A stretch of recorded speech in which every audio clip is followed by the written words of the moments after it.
Initial impressions formed when first getting a knife in hand will more often than not decide whether it will become part of my EDC rotation. Unfortunately, it was not a good start for the Spyderco Swayback, causing me to question my purchase. Between the reverse curve of the handle and a newly contoured pocket clip, I just couldn't find a comfortable grip without discovering a multitude of angles and hot spots. The new clip stands much higher off the scale, providing many edges and corners to dig into the palm of an otherwise slick and contoured handle. Before boxing up the knife and sending it back, I decided to give it a second chance and swap out the pocket clip for that of my old PM2. While the contoured scales still accentuate the clip's edges, I can now comfortably grip onto the handle and use it without discomfort.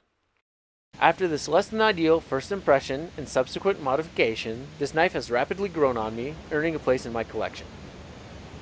The 3.5-inch long Wharncliffe blade has a nice thin hollow grind, which makes it ideal for precision cutting and everyday slicing tasks.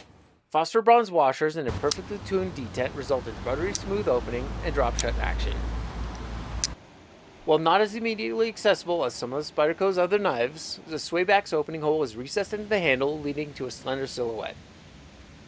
This deep recess may make accessing the hole challenging for those with extra large hands, however, it does provide straightforward access to unlock the blade. The lock bar interface also has a steel insert, which also serves as an over-travel stop. Strangely, Spyderco opted to drill the short side scale with pocket clip holes for left-hand carry, even though the lock bar prevents any access with the left thumb. As an ambidextrous lefty, I just opt to carry it on my right side and open and close it normally. For my non-ambi lefty friends out there, it's still perfectly usable with the standard Spidey flick. Despite its comically tall factory clip, the knife does carry very nicely in the pocket thanks to its crowned handles. This makes accessing other items in the pocket a smooth and non-abrasive procedure. The standard clip is positioned nice and high on the handle, leaving a very modest portion sticking out of the pocket. When it comes to clipping to the pocket, the edge of the lock bar relief does provide a little extra friction to increase retention without being overly grippy or shredding pockets.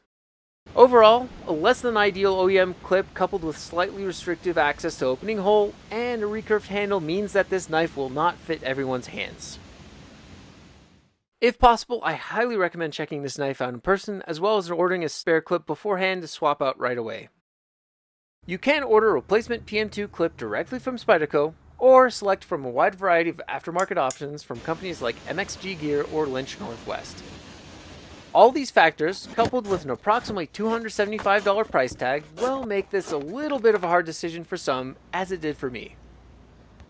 Despite a substantial amount of doubt initially, the minor clip swap was a change I needed to sell me on the design and incorporate this knife into my collection. While its lines have proven themselves to be a little bit more of an acquired taste, the Swayback offers slim new lines and an enticing design while maintaining all the top-notch fit and finish I've come to expect from Spyderco. Thank you all so much for watching, and if you happen to have a Swayback, I'd definitely be interested in hearing how well it fits in your hands. Otherwise, check out my channel for additional knife and light reviews, and as always, stay safe out there.